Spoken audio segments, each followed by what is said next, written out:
We are going to begin. Before I introduce our speaker, just to let you know, next month, April 7th, we'll be having another guest speaker, Anil Mundra, who will be speaking on a different sense of yoga, the discipline of rationality. And this is part of our Lunch and Learn series here at and I am delighted to introduce Eileen Goddard. She is a religious studies PhD candidate at UC Santa Barbara. She also has an MA in religion from Rutgers University and a BA in philosophy from the University of North Carolina at Chapel Hill. I also just discovered we both lived in the East Village for a while. So New York connection, which many of us have here.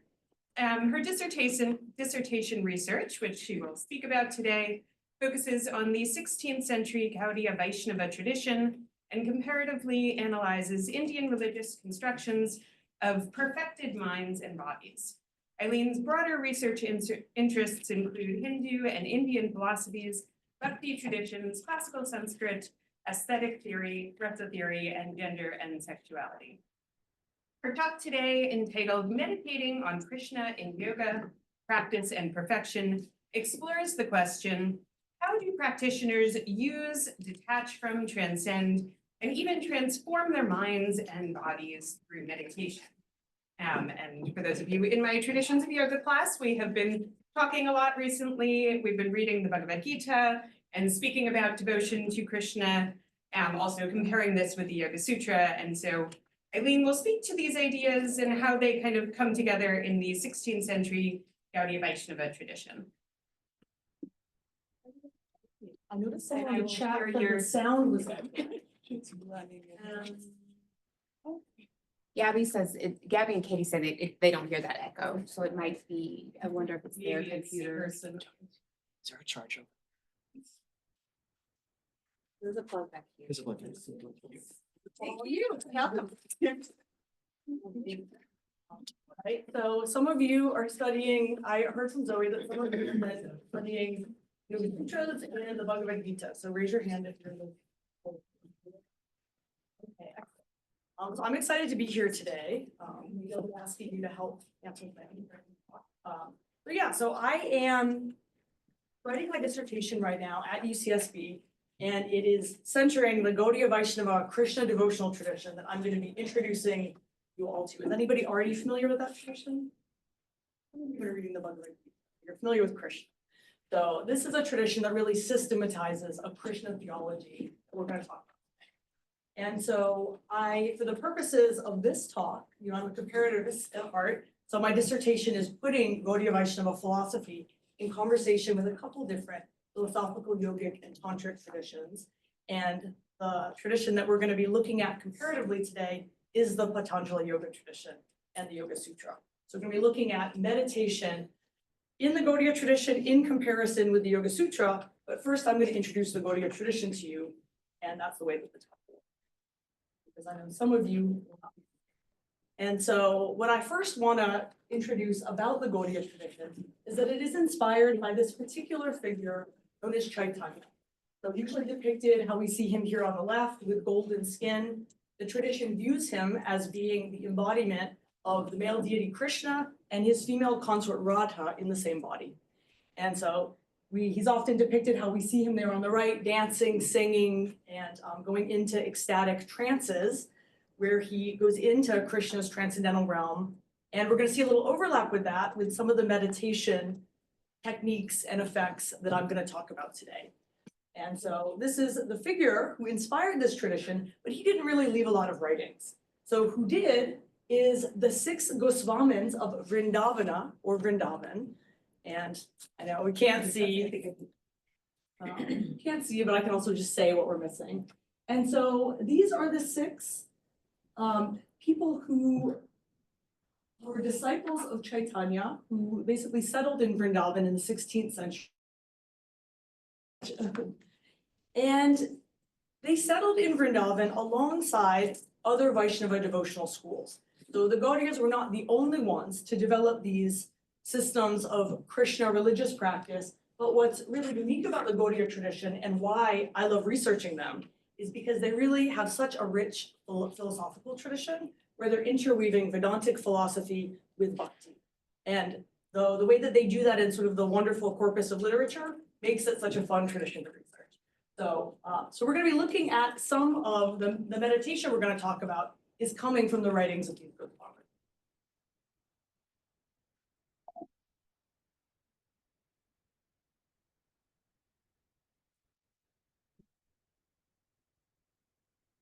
Move upon them. So, all right. So the two Gosvāmins that we're going to talk about today are Rupa and Jīva. So the system of meditation we're going to look at is coming out of Jīva Gosvāmin's Bhakti Sandarbha. But I wanted to also introduce Rupa Gosvāmin, Jīva being his nephew, because Rupa wrote an important text called the Bhakti Rasa Mrita Sindhu, or the Ocean of the Nectar of Bhakti Rasa. So Bhakti Rasa is an important technical term to this tradition. It's a sort of thought of as being the stage of realization, meditative realization, and not liberation. We'll talk about why it's not liberation, but he really develops it in this particular text. So when I start talking about Bhakti Rasa, that's where those descriptions are coming from.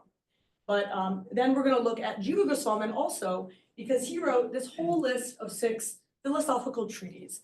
And this 5th one that we're going to look at today, Bhakti Sandarbha, is what really outlines devotional practice in this particular text.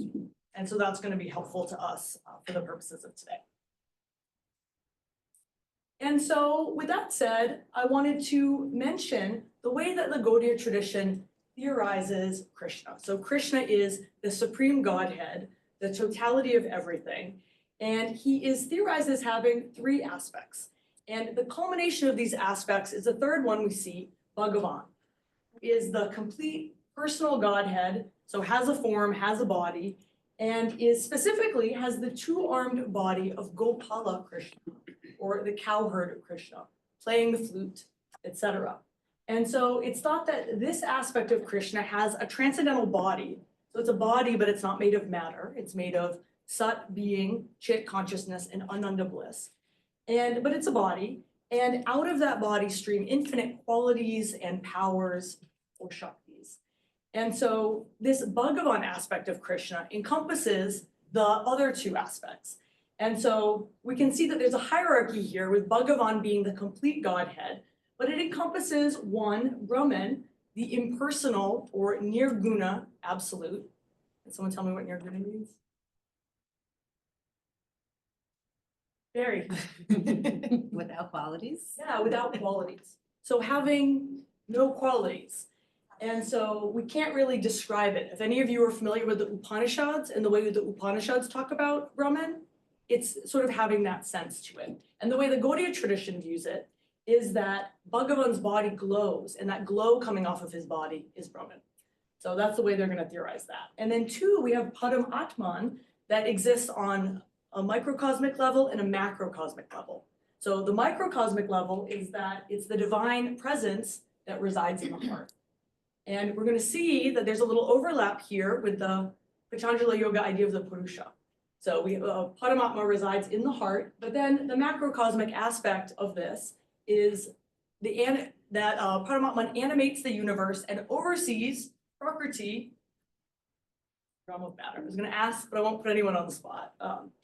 So oversees the realm of matter. And so altogether, these 3 aspects compose Kṛṣṇa, the Godhead.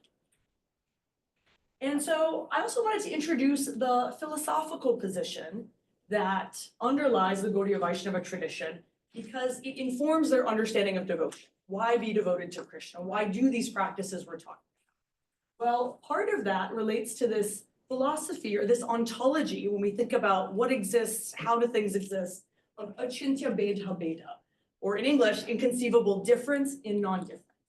And so according to this position, the self of every embodied being and Kṛṣṇa are both different from each other, beta, and they're also non-different, or the same, abeta. And so they're both at the same time, sort of like sun rays and the sun. So from one perspective, a sun ray is something that's different from the sun. So if the sun is Kṛṣṇa and everyone's a sun ray coming out of it. So from that sense, it's different. But in the other sense, they're the same. If the sun disappears, so do the sun rays. So that's the relationship that practitioners have with Kṛṣṇa. And so if, you know, that juxtaposition is a little hard to stand, it's achintya, it's by ordinary logic. And so realizing that sort of interrelationship with Kṛṣṇa is a big aim of practice. And so I wanted to emphasize at this point that, let me just make sure I'm on the right slide, great, that the Gauḍīya tradition is a bhakti tradition. And so this word is often translated into English just as devotion, but what I want to emphasize in my talk is that it isn't just a feeling of devotion, it's actually a relationship with Kṛṣṇa that's reciprocal. And so that's a big part of the way the Gauḍīya tradition understands this. I just realized there's a little dog in the room and it's so sweet. All right, so. Let's see. So the relationship that specifically is happening is between a devotional subject, a bhakta, someone who does the practices we're going to talk about today, and then Kṛṣṇa as the devotional object. And we find the paradigms for these relationships in the central Gauḍīya scripture, the Bhagavata Purana. Is anyone familiar with that scripture? Okay, I see Barry. Okay, great. So specifically in the 10th book, we get all of these tales about Kṛṣṇa's early life. So who is Kṛṣṇa in the Gita? Somebody who's been studying it, what kind of role does Kṛṣṇa have? And just shout it out. God. Guide. A guide, good, yep. What else? He's just like a godlike figure. Yeah, godlike figure. And if you read the Mahabharata that the Gita comes out of, he's a king. You know, he shows up as a king. It's like grown-up Kṛṣṇa. So we get child Kṛṣṇa in the Bhagavata Purana, and we get all the tales from his childhood. And so that's what the Gauḍīya tradition is interested in, and practitioners want to realize those relationships that are like the ones that Kṛṣṇa has with his companions in his childhood in the Bhagavad. And so the idea is, if you're a practitioner, you have the capacity to realize that kind of relationship. So you can't sort of become Kṛṣṇa's mother or one of the characters, but you can become like them. You can realize an identity that's like that. And so if you do that, what do you get? You get a siddha rupa, which is a perfected and immaterial devotional body. And so we're going to talk about how this, kind of like Kṛṣṇa, is not composed of matter, but is composed only of consciousness and bliss. That's right, the dog can bless me with its presence. And so there's so if you get a siddha rupa, it is going to be one of 5 flavors of devotional love. So that's going to be the defining feature of a siddha rupa. And all the flavors, however, are not necessarily equal. They're in a hierarchy from lowest to highest. And so you're going to experience only one type. And so let's go through the types quickly. So here we have Shanta Bhakti Rasa. This is sort of the first type of realization you can have, which is the type of devotional love marked by tranquility or peacefulness. And so, interestingly, this is sort of the goal in the Yoga Sutra, as we're going to see, but this is sort of hierarchized as the lowest level of understanding you can get according to the Gaudiyas. And it is because you actually can't have a personal relationship with Kṛṣṇa, because the Gaudiyas are going to theorize that if you're yogin, meditating in the forest to realize the self, all you're really doing is realizing that Padam Atman aspect of Kṛṣṇa, and you're not able to have a relational relationship with him. So just to sort of point out already, or sort of foreshadow, there's a little comparison with the Patanjali tradition there. So then the next best realization you can have is Dasya Bhakti Rasa, which is the flavor of devotional love of serviceful affection. And so I like that translation because yes, they're servants of Kṛṣṇa, but it's with affection. They're happy to be servants. And so we see an image here of such male attendant servants fanning Kṛṣṇa, holding an umbrella over his head, and they maintain a respectful mood. So they, a little bit like in the Gita, they recognize the majesty, the greatness of Kṛṣṇa. But even better than that is if you realize yourself, or you realize the flavor of devotional love known as Sakhya Bhakti Rasa, the devoted friendship of the Gopas, Kṛṣṇa's childhood companions who were fellow cowherds. So they herd cows together, frolic together, get into hijinks together, and they have a friendship with each other. So they don't think of Kṛṣṇa as a king or god. Even better than that, or more intimate than that, is the rasa of parental affection. And so this can be maternal or paternal, and the sort of best exemplars of this are either Kṛṣṇa's mother, Yashoda, or his father, Nanda. again, in the Bhagavata Purana. And then finally, best of all, is the Madhurya Bhakti Rasa of the gopis, which is the rasa of sort of intimate erotic love. And there's so much great gopi art that, yeah, I could have done a whole lecture just on Madhurya Bhakti Rasa. It's so interesting. And so we're getting just a little bit of the gopi art that's possible. Here's Kṛṣṇa on the left with them, but on the right, we can see them in a mandala form. And you see, if I know that those in the room are a little distant from the slides, but that turquoise is Kṛṣṇa. So he's showing up to dance with every gopi. So every gopi gets to dance with Kṛṣṇa at the same time. And so one of the sort of famous leelas in pastimes of Kṛṣṇa in the Bhagavata Purana is when he and the gopis do this circle dance in the moonlight, known as the Rasa Leela. And so if you're going to realize one of these stages, there's going to be there's going to be a progression of 3 different stages. And I bolded the second one because this is really what we're going to be, what's sort of interesting to us for the purposes of the talk today. So the first thing that you would need to do is to do visualizations in meditation, to sit down and meditate and visualize yourself in the world of Kṛṣṇa. And we'll talk about exactly what that system is. Second, it's thought that if you're able to get into a state of absorbed enough meditation, that Kṛṣṇa will actually reveal to you a glimpse of his eternal realm, where these leelas are always taking place. So it's thought that your mind stops working and Kṛṣṇa's divine grace sort of opens a window into this other world. And so the eternal realm is known by the name Goloka, that became manifest on earth when Kṛṣṇa appeared, but it also remains accessible at all times through meditation, because it's thought that these leelas are eternally unfolding. So it's sort of 2 different practices. 1, I sit down and try to imagine the leela, and 2, Kṛṣṇa actually opens a door into it for me to sort of directly see or perceive. And so then it's thought that at the moment of death, if you have already realized this identity, that you actually then eternally experience Kṛṣṇa Leela in Goloka, that you sort of get to permanently join this realm as an eternal bhakta. And so that's really the model of devotion. And I have it in my notes somewhere, but just to point out that the Gauḍīya tradition, that's why they're not interested in sort of the standard idea of liberation or moksha. They're really interested in establishing and continuing that devotional relationship. And so how do you do this if you're a practitioner? Well, so this leads us to the 2 different types of practice that the Gauḍīya tradition theorizes. So 1, Vaiti, this is 64 practices that aim to immerse you, body, speech, mind, all aspects of you in Kṛṣṇa. And this is a lot of different practices. Some important ones are being initiated by a guru, singing Kṛṣṇa's names, hearing about Kṛṣṇa, hearing stories of the Bhagavata Purana, living or visiting holy places. Vrindavan is a place that you can go to in India. So that's where Kṛṣṇa appeared. And even though he is no longer there in the sense that his leelas are not unfolding in a way we can see, that's still an important holy area that you can go to and make a pilgrimage to. And what's distinctive about this system of practice is that it's based on following scripture because you're supposed to. And so it's tinged a little bit with the feeling of, maybe I'm going to end up getting bad karma if I don't follow these regulations. And so this is thought that this is sort of the stage of practice that in whatever lifetime you come to Kṛṣṇa Bhakti, this is the way that your practice is going to start. But then if you're lucky, your practice is going to advance to Raga Nuga, which is an advanced stage of practice that overlaps with the type I just talked about. So the practices in a lot of ways are the same. You don't stop meditating on Kṛṣṇa, singing about Kṛṣṇa, hearing about Kṛṣṇa. It's just that the aim of the practice is different.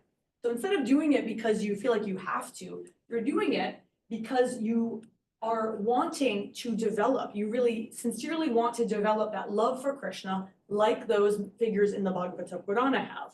And this culminates in the expression of Kṛṣṇa Raga, which is thought to be, this is a technical term, for the seed of love for Kṛṣṇa that basically happens in the heart, that eventually, it's a little complicated, too complicated for the talk today to explain all the mechanics, but that's what's going to eventually develop into one of the 5 bhakti rasas. So whichever one is sort of what your innate capacity is, whether you innately are going to be a servant or a friend or a beloved, then it's going to develop into that. And so there's been debates in the tradition, interesting debates that my dissertation does get into a little bit, about whether or not you should ever actually act like a gopi, like a gopa, and actually sort of with your body in this world, sort of do the actions that somebody would do. Do you have to be sort of female to be a gopi, have a female body, etc.? So really interesting debates. But for the purpose of today, I'm gonna just sort of outline the more orthodox, what's sort of been accepted from an orthodox perspective, which is that the way you should access these stages is through meditation. That the practices you do are not, they're externally, you're gonna sort of do the Vaidhi practices, but internally, you're gonna meditate to realize that bhakti rasa. And so this finally brings us, see I'm doing on time. All right, we're good on time. So this brings us to the actual system of meditation that Jīva Gosvāmin suggests, now that we have that background there. So he gives us a 5-stage system, and he says that, as you progress along these stages, it's gonna culminate in a specific kind of devotional meditative absorption. So samadhi, which some of you I think know that word already from the Yoga Sutra, but the devotional kind. And so it's only in this stage of samadhi that it's thought that you can actually get this divine vision where Kṛṣṇa opens a window for you into Goloka. And so this builds, however, importantly, on the idea of meditating on Kṛṣṇa as yoga. And so certainly I know some of you are familiar with this coming out of the Bhagavad Gita, but this is also found in the Bhagavata Purana. And they're going to define yoga as absorbing the mind in Kṛṣṇa as the object of your meditation. But this is the bhakti perspective. Again, you're doing it in order to generate that relationship with Kṛṣṇa and to continue that relationship. So that's the aim of doing so. But Jīva sees himself as sort of extending that aim from the Bhagavata. And as he's introducing the system of meditation, he actually quotes a particular verse saying, like, this is what I'm doing, this is what I'm expanding.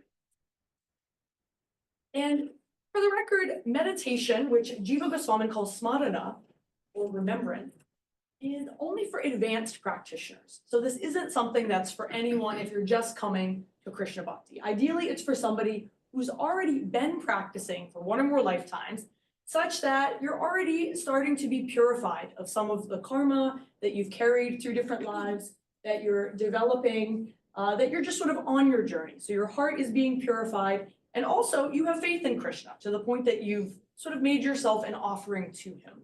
So you're surrendering to Kṛṣṇa, and at that stage you practice meditation. And so what's interesting about this model that we're going to talk about is that it's not just about being more absorbed in meditation, it's actually about being more complex in your meditation. And so we're going to see how this gets a little bit interesting when we compare it to the Yoga Sutra model. And so again, we're going to notice that across the stages, there's this interesting way that the effort that you're doing to focus the mind first and then to sort of visualize all these complicated things, that suddenly that effort gives way to Kṛṣṇa's divine grace, where he's sort of opening that window for you. So let's look at these stages one by one. So the first stage of this is smarana. So yes, the whole system is called smarana. It's also the first stage. So as the first stage, sort of like the initial way you think of Kṛṣṇa is simple. It's you think of Kṛṣṇa however you can, as intently as you can. So you sort of do whatever is possible. And Jīva doesn't really say sort of what aspect. It's just think about Kṛṣṇa however you can. Then 2, dharana, concentration, where you actively draw your mind away from everything else other than Kṛṣṇa, and you do this as intensely as possible. And so it's not just about exerting effort and sort of pulling the mind away, you're sort of still keeping in smarana that focus, so you're focusing on Kṛṣṇa and also actively drawing the mind away from other things. So then this leads to the third stage, dhyana, meditation, which now is going to be when you progressively contemplate certain aspects of Kṛṣṇa in a very specific sequence. So you always start with Kṛṣṇa's name, then you move on to Kṛṣṇa's form, and finally his qualities or attributes. And if any of you have seen any art of Kṛṣṇa, I don't have some here to show you, there's a lot of detail to his form. So, wearing yellow dhoti, having a peacock feather, playing the flute, lots of different aspects that could be there in thinking about his form. And then you expand from there. And so this order is really important for Jīva. It has to start with his name. And he's going to say that when you sort of move from one stage of progression to the next, this is how you're able to properly purify your heart And it's also how you're able to manifest Krishna's divine presence along the way. So it's a really sort of interesting model that he suggests here. And it's because in this model, he doesn't want to say that you can do it all by yourself. What's inherent within this model is the idea that you need Krishna's divine grace to help you. And that's true at each stage here. So it's thought that you start meditating on Krishna's name, and that Krishna's name, once you're sort of fixed in that and doing it successfully, Krishna will actually manifest you in the sonic embodiment of his name. So Krishna is sonically embodied in his name, and that appears on your tongue. There's even verses Rupa writes about how then Krishna resides in the mouth. So as you're chanting the name, he's going to reside there. So, and then it's thought that Krishna actually gives you a divine vision of his form. So at each level of practice, it's thought that that is how you perfect it and get to move on to the next stage, is when Krishna appears to you in that form. You know, how do you know? Jiva doesn't give too much about this. Certainly a guru would be an important figure for helping you gauge your own progress there. But I just really want to point out this interweaving, that it's thought that Krishna's always helping you along. You're never quite doing it all by yourself, even though your effort is really important. And so, yeah, it's basically the sustained effort that you put in gets matched by Krishna's divine grace. And this gets into this idea of bhakti, that it's this reciprocal relationship. And one of the properties of bhakti is that it attracts Krishna's attention. So when you're engaged in this devotion, it attracts his attention and he appears to you. So just that's an important point for this system. So after you've sort of worked along that progression, or I guess what I want to say with these stages is that the third stage that we just looked at, dhyana, is actually working in a similar way with dhruvanusmriti and samadhi, with the next two stages. So they're not like completely different practices, but they're deepening stages of each other. And so you're sort of working with each of these, the name, the form, the qualities, you're working with that as your meditation deepens across these three stages. So just to point that out, it's a little difficult to represent that in slides. So dhruvanusmriti is the stage of stable remembrance. And it's thought that at this point, your mind remains fixed on Krishna, like a stream of oil, a stream of honey. Your mind is not going anywhere. And then finally, this deepens to samadhi, meditative absorption, where all awareness of your external self, the external world, whatever's happening with your eyes open, is completely transcended. So only this inward awareness of Krishna remains. And so, again, if you're sort of moving along those stages, you're eventually going to be visualizing Krishna's lila, his pastimes, dancing with the gopis, if you're a gopi yourself. So, you know, for the purposes of time today, I'm not going to go into what those different lilas are, but they're dynamic states. There are things that are happening. So there's concepts, there's dynamic aspect to these stages that you're visualizing. And again, this is going to culminate in your direct cognition of the eternal unfolding of these pastimes in Goloka. And so as I sort of, you know, here we sort of get a slide that's just sort of emphasizing what I've been pointing out, that, you know, Krishna at some point is going to be the one who lets you to see in, to get that window into Goloka, which is only possible in samadhi. And it is further only possible to somebody who's advanced enough in their practice that you have realized whatever your flavor of devotional love is, whether you're a servant or a friend or a beloved, etc. And so that's basically the way that you're able to perceive this, because you're going to see one of the leelas that you're drawn to. However, it's not available. You never can get a glimpse into Goloka if you're a Shanta Bhakta, that sort of first, sort of lowest stage of realization that is just realizing Krishna as the self. Because there's no relationship there. So it's thought that you never get a glimpse into Goloka there. So it's sort of an interesting reversal of the Yoga-Sūtra. So here we just have a slide to sort of appreciate some windows into Krishna Lila.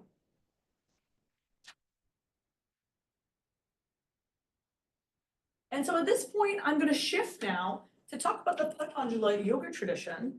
And I know that some of you are familiar with the central text, Yoga Sutra. I think probably everyone in the room. Anyone not? My apologies to those on Zoom, but just for time, I may move a little more quickly through this slide. But so I guess I will at least say that the practice, if we want to think about meditation in the Yoga Sutra, just to point out the ontology that we're working with here is that of the two entities that exist are Purusha and Prakriti. So Purusha being pure consciousness that's individuated in each embodied being, and also Prakriti being all matter.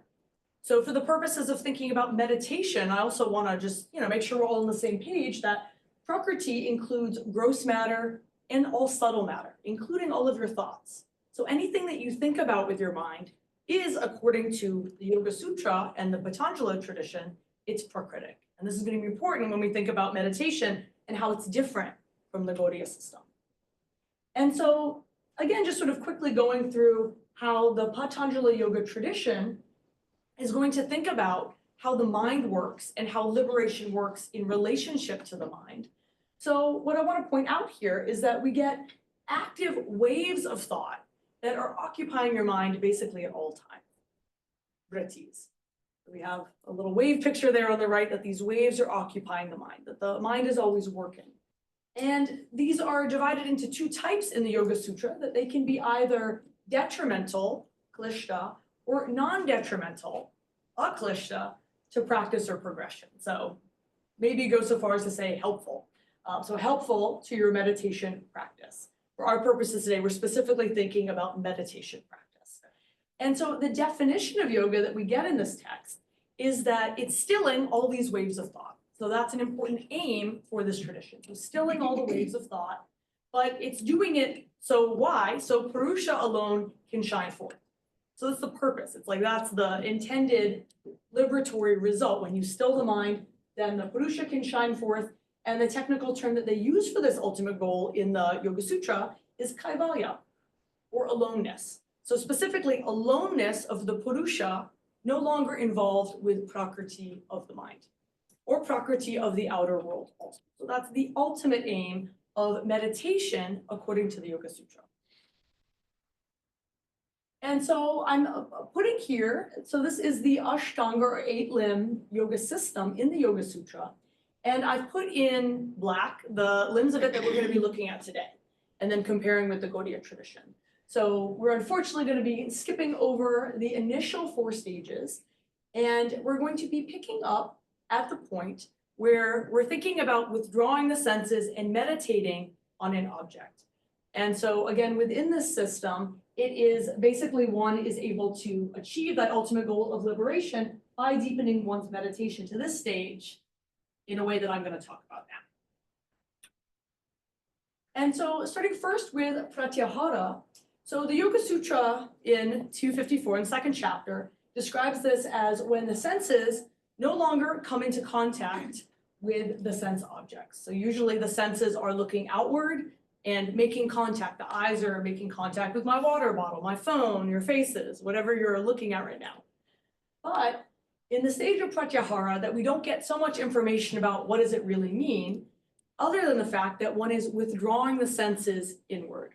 And the primary commentary of the Yoga Bhashya gives an example from one of the Upanishads that when the queen bee that is the mind starts to settle down, then all the other bees, the senses, settle down also. So even though we don't get so much information about this stage, it's already sort of setting us up. When you settle the mind, then the senses are going to settle down also. That's going to help you be more. So the next stage is going to be dharana, which is when the mind is fixed as intently as possible in one place. And so, what are you fixing your mind on? And dhyana, I would translate here as meditation. So meditation, so when you fix the mind as intently as possible in one place. And so for the Yoga Sutras, you're going to fix it on one object of meditative support, in alambana. So this is really important to the Yoga Sutra model of meditation. And at the stage of dharana, the focus is not going to quite be perfect yet.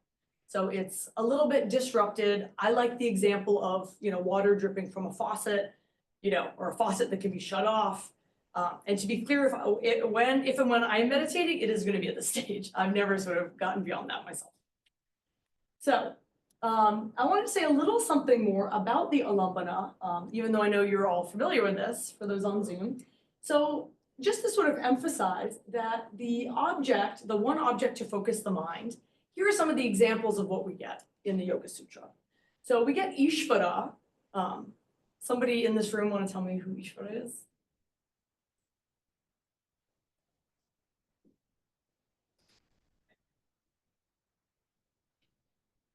Nobody knows? Not to put you on the spot, but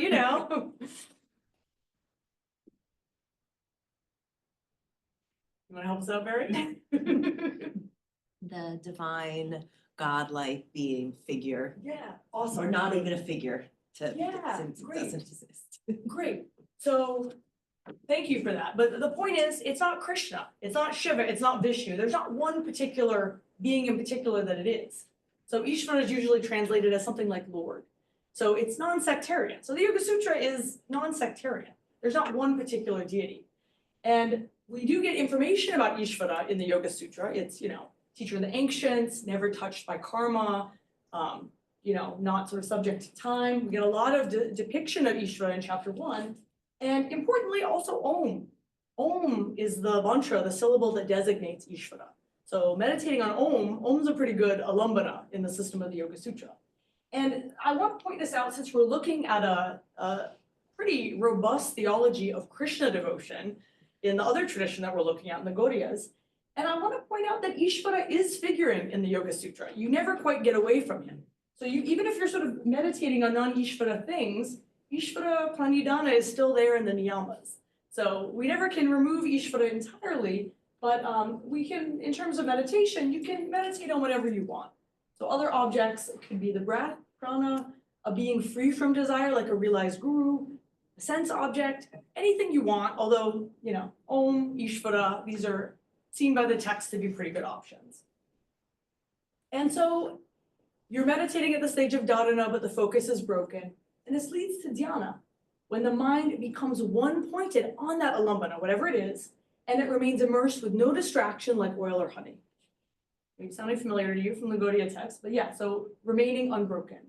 And then ultimately one is meditating at the level of samadhi, which I like to translate as meditative absorption, where the mind transcends awareness of itself as a mind meditating on an object, such that the alambana alone shines forth. So you're no longer me thinking about an object, and it's sort of this stage of non-duality. So it's still this sort of, it's not like Prakriti ceasing to exist, but over the 7 progressive stages of samadhi, you're able to eventually, this is going to culminate in kaivalya. And, at the level, at the sort of ultimate level, is sort of like the seedless state, or, the highest that you can get, that the text only calls like the other state, that's so beyond language, we can't really even talk about it. And so at this point, I wanted to, and actually maybe before I go to the comparison, I just wanted to mention that, so there's still vrittis. For the Yoga Sutra, there's still those waves of thought happening in the stage of samadhi, up until this final vritti, that it's thought then stops all other thoughts. So you have to vritti until one particular one happens that stops further thoughts. So that's the model in the Yoga Sutra. So now I want to bring these traditions into comparison with each other. And I want to point out here that, we know the Gaudiya tradition is influenced by the Patanjali yoga tradition. We see this, and I'm not going into all of the evidence of this for the purposes of this talk, but we certainly see it in the way that Shanta Bhakti is incorporated. And we also see it in the system that gets developed, where Jīva is absolutely leaning on some of the terms from the Yoga Sutra. So he's leaning on the terms dharana, dhyana, and samadhi. So those terms are the same, but we can see they're not mapping onto each other exactly. And so we see that Jiva's smarana and dharana are similar to the Yoga Sutras, pratyahara and dharana. And so there's an aspect of withdrawal of the mind from the senses that happens in Jiva's dharana stage 2 and in the Yoga Sutra stage 5. So we see that sort of withdrawal being there. But we also see this aspect of concentrating as you can to, it's going to be broken, it's not going to be perfect. We see that in Jiva's explanation of smarana and the Yoga Sutra's explanation of dharana. But Jīva, we see, actually flips the order, so that you're focusing on Krishna first and then trying to withdraw. So it's a sort of a flipped order of things here. And so Jiva's idea of dhyana is also quite different. This idea of meditation is quite different from the Yoga Sutra system, because it is all about, for Jīva, increasing the complexity of what you're able to meditatively visualize. So it starts with Krishna's name, as we talked about. So, from the Yoga Sutra standpoint, it's maybe starting the same, that you're meditating on Krishna's name, but it doesn't end there. You can't perfect this until you're also meditating on Krishna's form, his qualities, eventually his pastimes. And so you continue to build out the details of his form. So again, Jīva is sort of using this third stage as specifically where you start to make those visualizations more complex with help from Kṛṣṇa. You're doing it, but you can't do it on your own. And so we get that sort of dynamic expansion that we do not see in the Yoga Sutra. However, we then see quite a bit of overlap in the way that Dhruvanusmriti for Jīva compares to dhyana for the Yoga Sutra. Jīva is really describing it quite similarly to the way that the Yoga Sutra does, that it's all about having the flow of the mind be like a stream of honey or oil. And Jīva, the way that he's quoting from this is also sort of showing that he's really drawing on the Yoga Sutra model there. And again, however, for Jīva, this is not a fixed object like Om, but dynamic Kṛṣṇa, maybe in his Leela dances in the moonlight with the gopis. And so then we get these interesting juxtaposed visions of samadhi. So in both cases, what is similar is that a type of transcendent realization occurs. But the Yoga Sutra takes this to be an ultimately disembodied state. So ultimately, you're detaching the level of realization or liberation that one gets to is ultimately disembodied, where you're going to sort of give up the body at the moment of death, discounting liberatory realizations where you keep the body. The ultimate goal for the Yoga Sutras is at the moment of death to, the Purusha shining forth forever with no more connection to Prakriti. And so the Gauḍīya Vaiṣṇava tradition and Jīva ultimately understands this as being an embodied state. So that ultimate level of realization is going to be an embodied state in which your Siddha Rupa identity is realized in integration with Kṛṣṇa and the world of Goloka. And so we can again see how the stages of samadhi there, we get something that's much more dynamic on the left than on the right. And so this brings us to what I want to close with, is sort of coming back to this idea of thought waves and how this is participating in each of these two respective systems. So let's start on the right first. I'm going to close with the Gauḍīya. So now thinking about how is the Yoga Sutra going to be thinking about the waves of thought, the mind.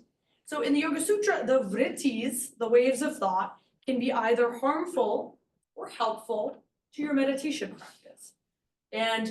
But all waves of thought are going to ultimately be problematic in that they're going to prevent liberation from happening. So the work of the mind, the work that the mind has to do on its own, you don't get help here. Even if you're surrendered to Ishvara, ultimately it's the mind doing the work itself to transcend itself. So the mind works to transcend itself through these stages. And so that's what I wanted to emphasize here with saying that, eliminating the thought waves, transcending and eliminating them is the ultimate goal from the perspective of the Yoga Sutra. That's achieved through your own yogic efforts. Even if Ishvara is there, even if you're meditating on Ishvara, you have to eventually, at a certain stage of practice, transcend even Ishvara, whoever that may be for you. For Jīva, on the other hand, we see that waves of thought, so we see a little bit the same, that waves of thought can be helpful or they can be harmful to your practice. And for Jīva, the model of what's helpful thoughts versus unhelpful thoughts is thoughts that are related to devotion. So Kṛṣṇa raga, or that desire to emulate the people of the Bhagavata, Purana, the paradigmatic devotees, to have this desirous love for Kṛṣṇa, that thoughts around that are all helpful to your practice, whereas ordinary desires are harmful. So we sort of get this centrality of helpful desire. And for what it's worth in the Yoga Sutra, it's like, having the desire for liberation could be helpful. But again, the helpful desires for Jīva all relate to desires to be in relationship with Kṛṣṇa. And the waves of love are absolutely the goal. And so in this case, you never transcend them. You establish the waves of devotional love, and then you keep them for eternity. And so experiencing this dynamic of experience of bhakti rasa, in which you are seeing yourself participating in that eternal lila. Again, while you're embodied still and sitting down, meditating, doing your meditation practice, that you're doing these visualizations that gives way to a direct cognition of this. And then at the moment of death, you join that lila tableau of Goloka eternally. And so, like I said, this sort of experience leads itself to an eternal embodied relationship with Kṛṣṇa, when you awaken to that Siddha Rupa identity eternally. And that has to be realized via both practitioner effort and also divine grace. And so we can see, some of the differences there. And if you're really lucky, then you get to be a gopi who dances with Kṛṣṇa, not only in your meditation, but for eternity. And so maybe I will end there. I wanted to make sure that we had a little time. I know we only have maybe 8 minutes, but I wanted to give time for any sort of reactions, questions, thoughts that you have. It would be great to hear something. Thank you, first of all. Also, thank you so much for joining me. I didn't even thank you. Thank you for having me. I have a question, but let's see if others, yeah, go ahead. Yeah, you talked about the kind of difference between Purusha and Prakriti, and we talked about that in our class as well. You mentioned how like your kind of internal dialogue or thoughts are part of Prakriti. Is that kind of assuming that like your individual self is kind of different than the thoughts that come into your brain? Like, is there like a separation of yourself versus other?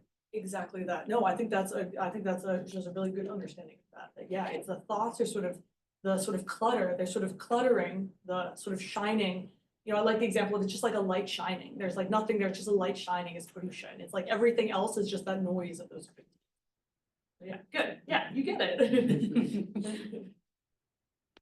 Other thoughts, Barry, and then in front. So in the Yoga Sutras, one of the earlier limbs that we didn't have time for are the yamas, niyamas. Yeah. And ethical practice is a huge part of conditioning the body to prepare yourself for these greater meditative states so that when you come across the special powers that come along with sustained practice, that they are used for ethical purposes. Absolutely. How does the ethical system function in the Gauḍīya tradition, and because it's devotion to Kṛṣṇa, a perfected being in theory, does that sort of consume the ethical practice and you're sort of accelerated because by focus on Kṛṣṇa alone, you've got that ethical container? I think you're really onto it there, and that's a great question because you're right, and that's part of the reason that it's harder to talk about ethics with the Gauḍīya tradition because that system of ethics is not as fleshed out, and that a lot of these texts that Jīva and Rupa write, they're going to say, yeah, all that'll happen if you're just devoted to Kṛṣṇa. It's like that's a byproduct. How could you be an advanced devotee and not be ethical? So it's seen more as the byproduct. So it's not that ethics aren't important; they are important. It's just like, well, just worry about the devotion part, and all of that will just come. And they're going to say, well, that's easier, and that's why it's like they put the yogis sort of at the lowest level. They're like, that's so much work. Why are you going to do all that work? Just be devoted to Kṛṣṇa, it'll be way easier. So, but yeah, great question. Absolutely. So yeah, ethics important, but sort of will come along with your devotion. And then in front of Barry, what's your name? Freya. Freya, yeah. I guess I was just wanting more clarification on like the concept or the group of like the gopis about. I don't think I had a clear understanding. No, it's a good question, and it's a complicated one. So they're the sort of young cowherd girls. Because again, the sort of modality is like erotic love, which this is one of the reasons why the Gosvāmins are so careful. It's specifically because of the gopis, I think, in my research, why they're so careful to say you should not ever enact any of this, and you should just meditate, because it just introduces a lot of problems.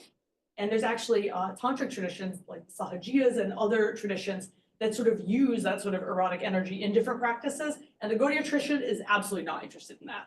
And so that's a big reason why they don't want you to be acting like a gopi out in the world, because it's like that could get kind of dangerous. But the idea of why the gopis are the best is because, again, thinking about the way the Gosvāmins talk about them, is because they basically give up everything to be with Kṛṣṇa, and they give up more than the other people do. And so it's thought that they are not married to Kṛṣṇa. Jīva sort of argues that they are, but in the Bhagavad Gita, it's pretty clear they're not married to Kṛṣṇa. So that, but again, Jīva wants to avoid impropriety. So it's like, no, they are married to Kṛṣṇa. So it gets a little complicated, but basically they give up the most. They're willing to sort of throw away their lives to sort of go be with Kṛṣṇa in the forest. When they hear his flute, they go. And so it's thought, well, they're the best bhaktas because they're the most devoted. But in this model, it's not a one-sided relationship that they give everything to Kṛṣṇa, he gives nothing. He's equally devoted to them. So that's an important point. I gave a talk about this once, and somebody was like, So is Krishna like a really toxic boyfriend? And I was like, no, the Gauḍīya tradition would be like really horrified by that. So Krishna is not a toxic boyfriend. It's a reciprocal relationship of deep love. Yeah, follow-up question. Does the word go? Yeah, Gopi, so it's the female of Gopa. So Gopa, it's basically a cowherd. And so the Gopa is the male cowherd, and that's why Krishna's Gopala Krishna and his male friends are the Gopas. And the Gopi, it means basically female cowherd. Oh, It's sort of the feminine in the Sanskrit. No, great question. I have a question. Excellent. Online. Oh, great. Yeah, I know. I love that. A booming voice of. Am I able to ask a question? Please. Okay, good. Well, thank you for your talk. A lot of interesting points. But I'm wondering what you do with the sutra text Ishvara, what Samadhi Siddhi Ishvara Pranidhanat. So the perfection of Samadhi is Ishvara Pranidhana. It seems to me that the Yoga Sutra really is undergirded by this additional third category that goes beyond Sankhya, with this dramatic presentation of Ishvara in the Samadhi Pada, and then later developed in the following padas. So I'm wondering, what do you do with a text like Samadhi Siddhi Ishvara Pranidhana? Thank you, Graham. It's also nice to meet you in this way. I've never met you, but Yeah. thank you for your question. Yeah. So the way that I understand the distinction there is really about the ultimate aim of practice. So Ishvara is absolutely there, but it is not, again, in the Yoga Sutra model, what's different to me is that the goal of having this, of surrendering to Ishvara, engaging in Ishvara Pranidhana, is not about continuing the relationship with Ishvara. According to the way the entire system within the Yoga Sutra works, to my reading, that there's still this idea that at the ultimate point, I mean, and this could be semantic because it's, practically for a yogin, maybe that is what you're doing and you are absorbed in Ishvara. And my, continuing mentor, Edwin Bryant, has argued at length for the inclusion of Ishvara and the importance of that in this text. Mm-hmm. So, I'm not going to disagree with Edwin or yourself, but for me, I think there is a distinction there that the Gaudiyas are going to center the way that Krishna's divine grace is essential to every stage of progression in a way that, to my reading, exceeds the amount of yogic effort that is involved in the Yoga Sutra. That the way that the mind is working, that it's even if Ishvara is sort of giving that or is sort of enabling that, to me, I guess the most significant distinction is that you never transcend Ishvara ever within the Gauḍīya model in a way that you do kind of have to transcend in the Patanjali yoga model. Feel free to push back, or I would love to maybe continue thinking about this with you, because this would be actually very important to my this chapter. So. Yeah. Well, I'm busy completing my translation for Yale University Press of the Yoga Sutra, and one of the most compelling sutra texts is Samadhi Pada 41, where the meditator is one who grasps or embraces, so that you have the grahitra, grahana, and grahya, and then you've got essentially a reciprocation with the meditators embracing the object of meditation. The object of meditation is affording the meditator an anjanata, a state of anointment, or literally, ointmentness, anointedness. So there is, I feel, a state of grace. And I think what's refreshing about the Yoga Sutra for the Chaitanya tradition is putting it in different terms. And I think you're bringing out in your talk some of these aspects, which is very interesting to me. But I think that Anjanata, listen to this, you have Grahitra, Grahana, Grahya, and you have all but the famous word in Sanskrit for grace, anugraha. What follows the grasping is the Anjanata. So I really feel that it's Patanjali is a very understated but powerfully expressive theologian here, I think, in many ways. But it's very subtle. And again, I think it's a text that has been so seen through the eyes of Sankhya that it's very hard to see it through a theistic system unless it's really translated in very particular ways. Anyway, but these are all interesting things. We could go on forever, but thank you for your talk. Yeah. Thank you very much for calling my attention to that, and now you're probably gonna get an email from me. Okay, that's good. You're free to do so. Yeah. And say hello to Barbara for me. Absolutely will, I Yeah. absolutely will. See you tomorrow. Thank you, girl. And we're at time. We can go a couple extra minutes. We started late, because I have a question. Yeah, I wanna hear your question. I'm really curious about the use of the words smarana and anusmriti, and I'm thinking about the way that it's used in the Yoga Sutra with perhaps more of a Buddhist connotation of mindfulness. And is there a sense of that in addition to remembering? You know, that's not that I have found, but you're right, that it's the Yoga Sutra is also pulling off on a lot of Buddhist categories. So it's maybe there implicitly because they're drawing from the Yoga Sutra, but to my research, they're not really engaging with the Buddhists. I wish that they were. It would be something I would like, I wanted to bring that in, and my advisor was like, no, don't even go there. That's a great question. I wish I had sort of a more interesting other answer than like, not really anymore, that I have found. Embedded. It's just embedded, but if I find anything, I'll let you know, because I would be delighted. Any other questions?